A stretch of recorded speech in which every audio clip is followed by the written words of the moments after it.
is what? Build thine house. Build your house. See, because people are going, see, Israel, we're not going to come together. Right? Israel ain't coming together. Israel ain't unified. Right? And what you don't realize, because you're so myopic, because your perception is so myopic, right? How much unity there is.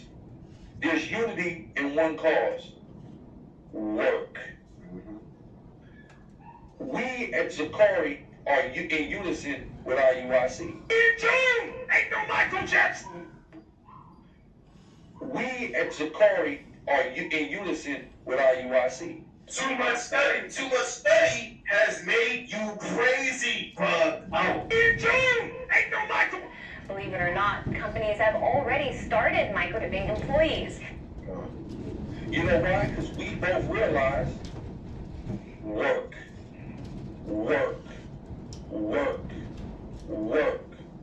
Watchmen, House of Israel, Sons of Thunder, Light of Zion. Unison. Why? Work. The prioritization of the work. Do the work. Work. We don't have to stand next to each other. We don't have to all be at the same campsite in order for us to be in one mind. That we need to work. Key thing he said there is one mind. One mind. He's a liar. They're not of one mind. They all have, every single camp he just mentioned has a different doctrine. Or some of them probably have the same doctrine, you know. The MOTB is an embargo. The MOTB is sin. And then, of course, the MOTB is a physical thing. There's just too many different doctrines. Whether one of them be right or they all be wrong, which one of them is right, but still, it's just too many doctrines. It's confusion. But we're going to get past that, because what we're really here to talk about is this guy right here, Alazar. Now, I made this class a long time ago. If you guys can hear some wind in the background, there's a very severe windstorm outside right now. I thought it was going to blow my house down last night.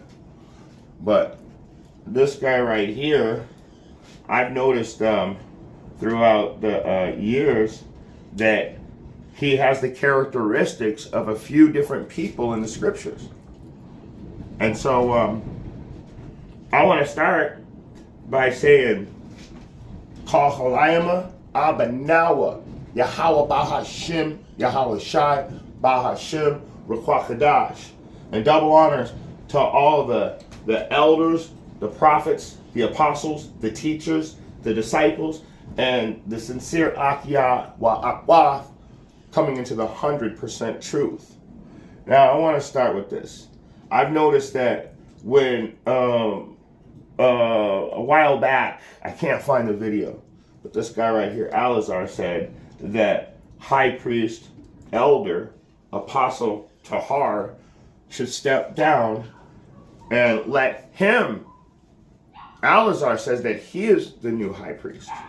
And it really made me realize what spirit he was coming in when he said that. And so I want to get that for you guys. Let's go to the book of Numbers, chapter 16. We're going to go to KJV. We're going to start at 1, and then we're going to jump around a little bit. So, Numbers chapter 16, we're going to start at the top. Now, Korah. Ooh. Hi, Korah. How you doing? Now, Korah, the son of Izhar, and the son of Kohath, the son of Levi, the son of Dathan, and Abram, the sons of Elab, and On, the son of Peleth, son of Reuben, took men. So Korah took men. In other words, he started a camp. And this is at the Exodus too. So if you guys are wondering what time frame this is during the Exodus. And a real quick story within the story is this guy Korah decided that Moses was no longer needed and that he should step down as the high priest. Alazar said the exact same thing to Tahar a while back. So this guy shows up all through history. I'm going to show you. This spirit is all through history. This guy right here ain't getting away with nothing today. So we know right now that Korah took men. And they rose up before, this is verse 2. And they rose up before Moses with certain of the children of Israel, 250 princes of the assembly, famous in the congregation, men of renown. That's you, buddy. Famous in the congregation. You got a good following. You're real smart. Verse 3. And they gathered themselves together against Moses. You gathered against Tahar. This is neat. You're just reliving. It's like, it says that when you return, you just go right back to doing what you were doing when you got deleted. So let's read it again. And they gathered themselves together against Moses and Aaron and said unto them, Ye take too much upon you, seeing all the congregation are holy, every one of them, and the Lord is among them. Wherefore then lift ye up yourselves above the congregation of the Lord. So he's saying that how is Moses going to just lift himself above the congregation when we're all holy? Kind of like you, Alazar. I'm the new chief priest. I'm going to keep saying that too. He's the new chief priest. And so let's jump around a little. Let's jump up to verse 19. So we know now that Korah gathered together, built a camp, and separated himself clearly from Moses to come back to Moses and tell him that he needs to step down. Yeah, this is just too much. So let's jump down to verse 19. And Korah gathered all the congregation against them unto the door of the tabernacle of the congregation, and the glory of the Lord appeared unto all the congregation. So wait a second. So Korah got all his people together, and they put out what would you call it? Propaganda. They started saying stuff against Moses to drive people against Moses. And then they all showed up at Moses' door. Let's see what happens.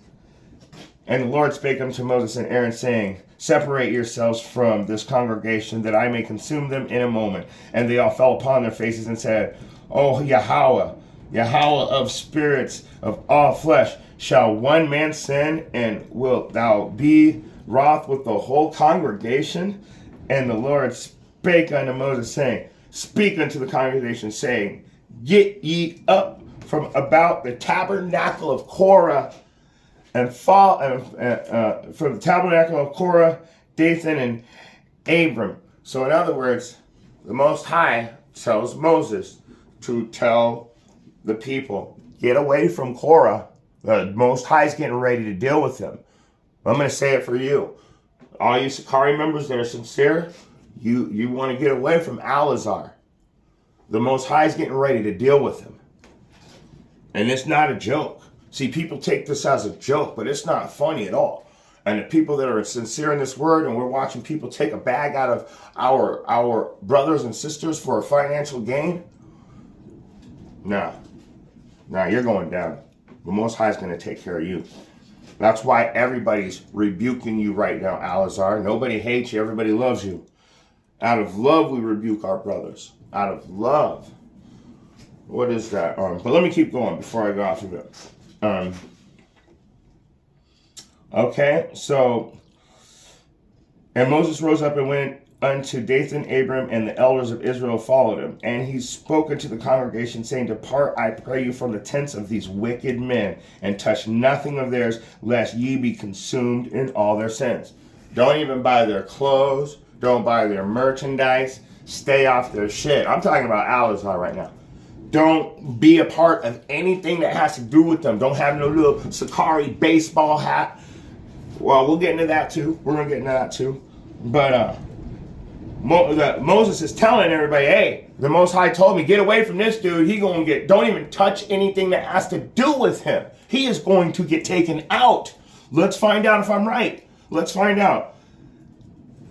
And so they got up from the tabernacle of Korah, Dathan, and Abram, and on every side, and Dathan and Abram came, came out and stood in the door of their tents, and their wives, and their sons, and their little children. And Moses said, hereby ye shall know that Yahweh hath sent me to do these works. You shall know that Yahweh hath sent me to do these works, and I have not done them of my own mind. So when you see, and so Moses is literally telling him, when you get judged right now, it's not from me, it's from the Most High. The Most High sent me. The Most High sent me to do all these works. I have not done them of my own mind. I have. And you know what? Let's get that, because that's Job 33, and that's one of my favorite verses, because people like to say that they have their own thoughts, and they you know how people like to take credit for any and everything. So when you go over to for what they've done in life, they take credit for it. Yeah, I did that. I did this. So, and like this, it says right here. Let me get it again. And Moses said, hereby ye shall know that the Yahweh hath sent me to do all these things, all these works. I have not done them of my own mind. So Yahweh has sent him to do these works, not of his own mind. Because if we... Not of his own mind. So when we hear Elder Apostle Tahar and Gabar and Uriam Lob, Imatwan Abad, when you hear Menachas Akbar, and I know that there's many others that I'm not even mentioning, know that when they speak, that the Most High put those words in their mouth through the angels that come down and help your words. It even says that too in the scriptures, that they make sure you don't mess up. These guys have no spirit in them. They're driven by a financial gain. So when they speak, it's of their own mind. It's not, they speak of their own vain imagination. They're not going by the scriptures. They'll go 80% by the scriptures, but then it'll come to a point where the Most High cuts them off. That's why when you heard this rant that he was saying right now, where was the scripture? Where's the chapter? Where's the verse? What work are you doing? Every single person had a false doctrine. Everybody had a separate doctrine, which makes it false. You guys are all going to stand together and preach different things in a unity camp. Speaking of unity camp, the first time I heard of a unity camp, I was like, oh, wow, because I didn't know that all the Israel gathered together once a year, because I didn't know anything about the camps at this time. And I was like, wow. And then I realized something. This guy teaches this, that guy teaches that guy teaches that. How are they going to come together? They can't. Can two men walk together unless they be agreed? Nobody in those unity camps truly agreed. They're just showing face so they can hang out and party. Let's get back to Moses. Hereby, well, let's get, I'm going to read this again, and I'm going to go back to the precept. I went off again. And Moses said, hereby ye shall know that the Lord hath sent me to do all these works. I have not done them of my own mind. Job 33:14. For Yahweh speaketh once, yea, twice, yet man perceiveth it not. In a dream, in a vision of the night, when deep sleep falleth upon man, in his slumberings upon the bed, then he openeth the ears of men and sealeth their instructions. So I have not done them of my own mind. Moses is saying that I have instructions that were sealed in me. Verse 29, if these men die the common death of all men, or if they be visited after the visitation of all men, then the Lord hath not sent me. So if he just dies a regular death, old age or something, just something normal, the Lord ain't with Moses. So you better watch out. You better watch out there, Korah. You better watch out. But now watch this. Watch this. Are you guys ready? But if the Lord make a new thing, and the earth open up her mouth and swallow them up with all that appertaineth unto them, and they go down quick unto the pit, then ye shall understand that these men have provoked the Lord. Appertaineth means the things that are joined with them. So not everybody was joined with them, so not everybody appertaineth to them. So I hope you guys can understand that. So, let me read it again. And it came to pass, as he had made an end of speaking all these words, that the ground clave asunder, and the ground clave asunder that was under them, and the earth opened up her mouth and swallowed them up, and their houses, and all the men that appertained unto Korah, and all their goods. So the earth physically opened up and sucked all these fools right into it. You know what's funny? That was a physical thing that happened in front of all Israel during the time of the Exodus, while Moses was leading the children under the control of Yahushua, of course. But the funny thing is this new Korah that we're looking at right here with his head double wrap covered. Yeah, he's already been swallowed back up into the earth spiritually, because this guy's really smart. He's a highly intelligent Israelite. And what he did is he took a bag. He sold out. That's what I mean by he got swallowed up into the earth spiritually. He went back into worldliness. That's why he's got to have the special fit, the shoes, the car. Everything's got to be in a worldly order. So,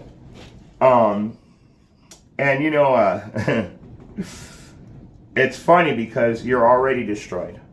You're already destroyed. You're on your way out. We can all see it. And every camp you mentioned is going with you. In fact, this is my prophecy. This is my prophecy for 2023. Woe, judgment is coming. Woe unto you. How would you like to say it? Your coming judgment or your judgment's coming?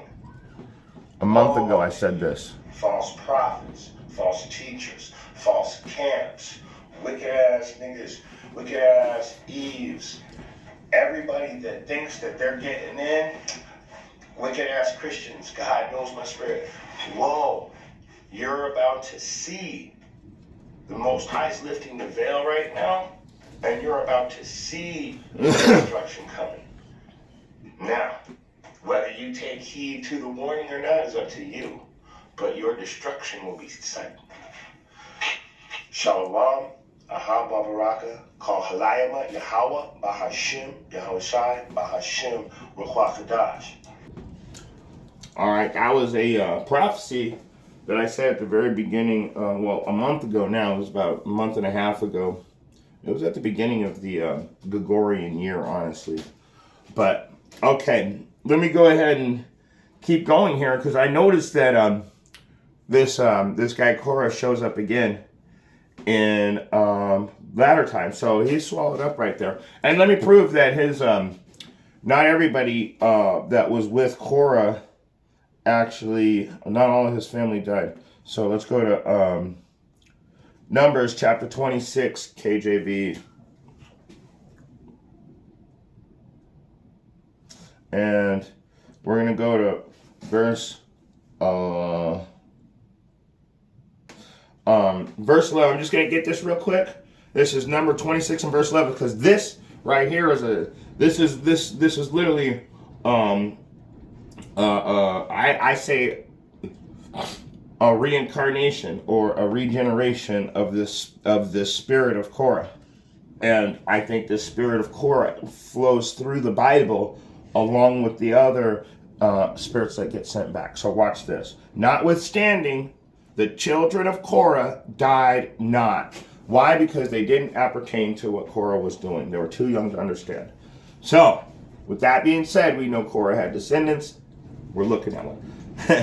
Well, let me see. Let's go over to, let's see if he shows up again. Let's see let's change his name now, because he's going to show up again in history. And you're going to find out that this all, see, Korah wanted to be the chief priest. Korah wanted to take Moses' title. Alazar wants to be chief priest.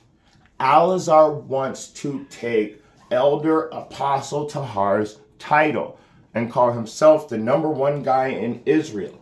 That's why I say that he has the spirit of Korah. Now we're going to move on. Let's go to the book of 2 Maccabees, chapter 4, and KJV. 2 Maccabees, chapter 4, KJV. We're going to start at verse 7. But after the death of Seleucus and when Antiochus called Ephanes took the kingdom, Jason, the brother of Onias, labored underhand to be high priest. So, how did Korah come back? Korah came back with the same mission, and that mission was to be the high priest, promising unto the king by intercession 300 score talents of silver, and another revenue 80 talents and of another revenue 80 talents. So how did you become chief priest? You paid your way in. You bought it. You didn't earn it. You paid. You just went to the store. It's like buying something. So it's like how becoming a Christian now, you just go pay some money and they give you this thing that makes you an ordained minister. Woohoo!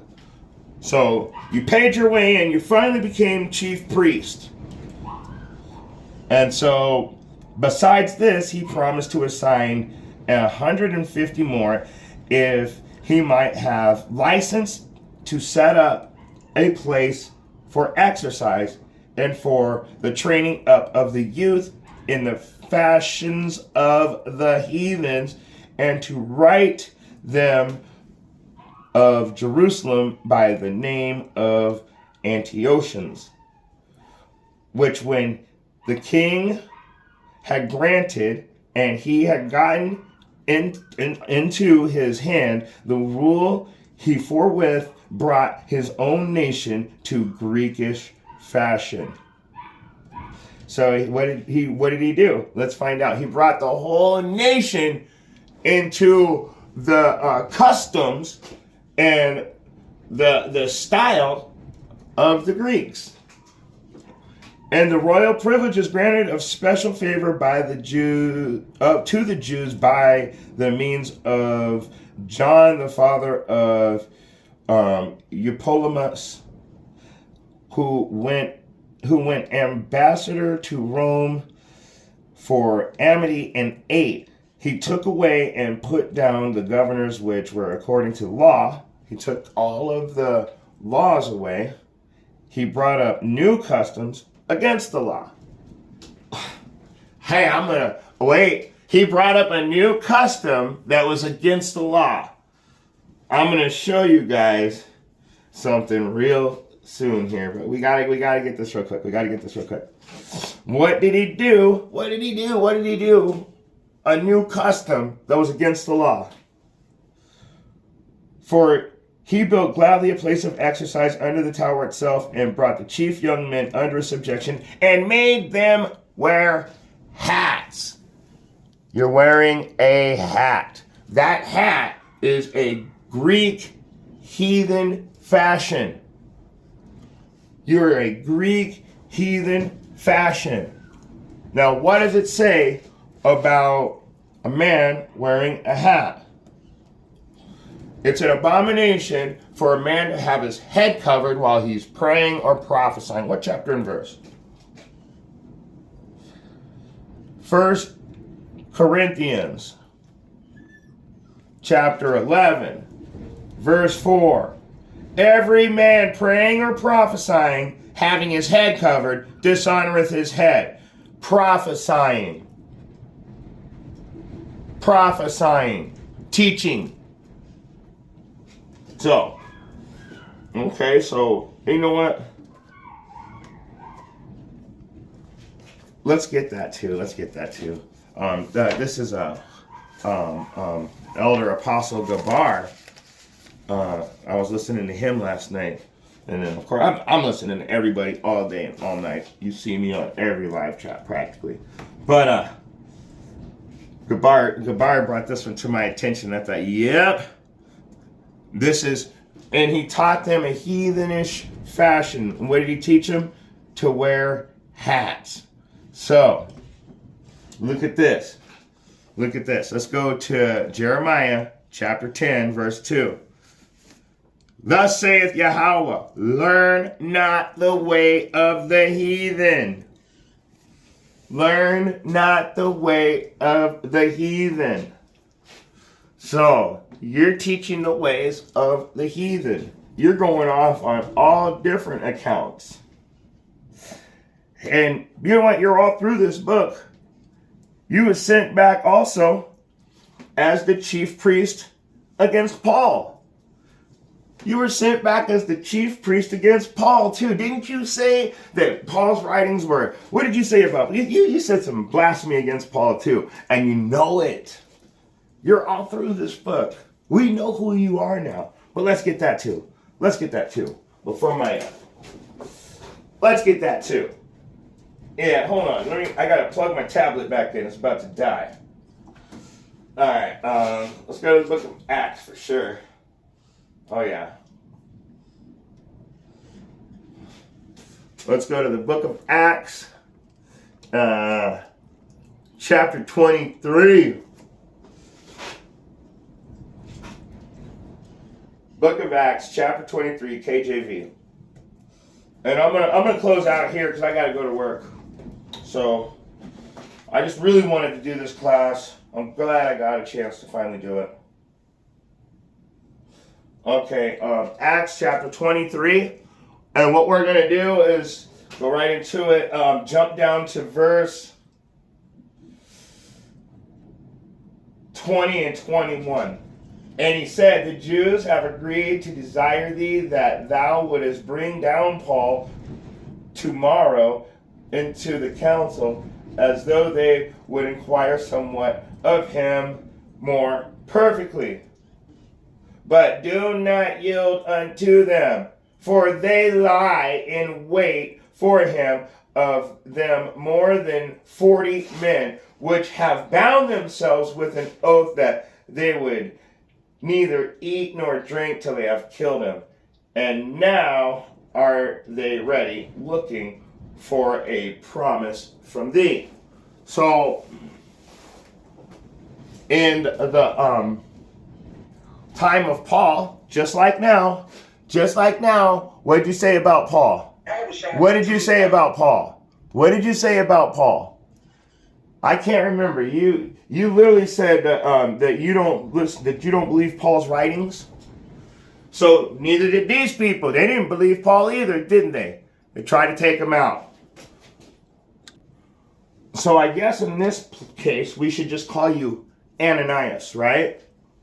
I mean, you're Alazar, but I'm pretty sure that you were Ananias at the time of Paul. You were the one trying to take him out then, and you're still trying to take his writings out now. And you know what? I gotta go to work, and I just want to bring you back up to speed. I read Acts 20 and 21. I was showing you that these men had hid themselves to kill Paul, but this is a centurion who was actually talking to the chief captain, and he was telling him, hey man, they're going to try and kill Paul. Just like Alazar tried just like Alazar tries to destroy his doctrine today within his own group. So he's doing it right now. He's doing it right now.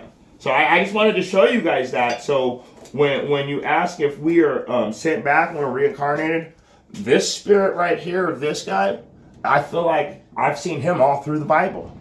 So be very careful, because what does it say? What does it say?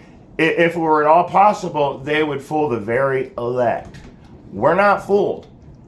We're not fooled. Just in the tone of your voice, you can tell there's something wrong with you, the way you walk around with that look on your face. It's all in the countenance. But we're going to let it go right there. If you have eyes to see and ears to hear, I hope you're able to get something out of this message. And oh yeah, I got to get the verse that I end every class with. Revelation chapter 22, verse 12. And behold, Alazar, behold, Yahweh will come quickly, and his reward is with him. Let me read it verbatim. And behold, I come quickly, and my reward is with me to give every man according to his work shall be. Yahweh is coming quick, and he will definitely reward you for all of the financial gain that you took from the Israelites. He's going to reward you for trying to destroy Paul's work. He's going to reward you for trying to take the sincere elders out of the picture and call yourself the chief priest. So with that being said, Shalom.